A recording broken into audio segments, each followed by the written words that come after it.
In the last video, I promised that we would unpack what these 3 different versions of the Crypto Clarity Bill do and what they don't do, because I think that they're focusing on the wrong debate. Whenever I read legislation, I start with one question. What is Congress trying to solve? Until we know what Congress is trying to solve, it's really hard to know whether or not the solution makes sense. The Crypto Clarity Bill is going to be the United States' first attempt to bring all of crypto under some unified legal framework. And Congress's job here is to represent us, you and me. So when it comes to crypto, what are people most concerned about? Pew Research tells us that 63% of Americans don't think it's safe or reliable. YouGov tells us that 63% of Americans agree cryptocurrencies are not to be trusted. Security.org parses the data a little more for us. Everyone's greatest concern with crypto is its volatility. Now let's be clear, volatility in and of itself is not really a problem for Congress to solve. If it were, we wouldn't be letting Tesla trade on the public stock markets or silver trade on the commodities markets, both of which have been much more volatile than Bitcoin in the last 2 years. So then the next 2 biggest items, regardless of whether you're a never owner, a current owner, a past owner, is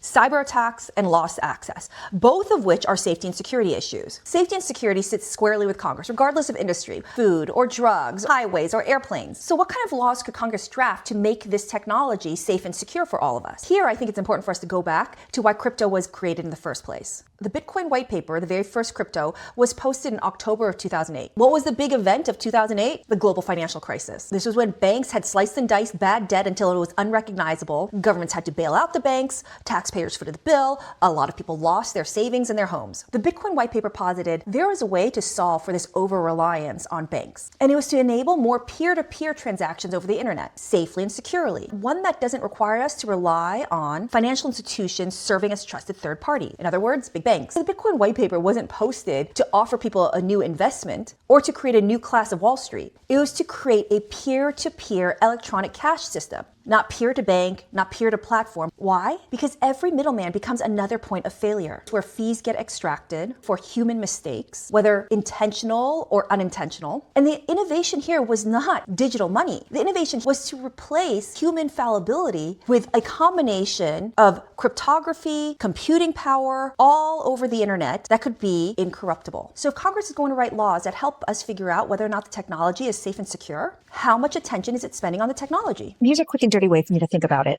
Let's do a page count. Not because the page count tells us whether or not a bill is good or bad. But legislation reflects priorities, and the amount of ink Congress spends on a bill tells us what they think matters most. We've got 3 different versions of the bill right now. There's the House version that passed last year in July 2025, and it is 257 pages. 12 of those pages are spent on the tech. 113 are spent on the middlemen. The Senate Ag version from February of 2026 is 162 pages. 7 pages are spent on the tech. 124 are spent on the middlemen. The Senate Banking version from just a couple months ago, May 2026, is 339 pages. 7 of those pages are spent on the tech, 175 on the middlemen.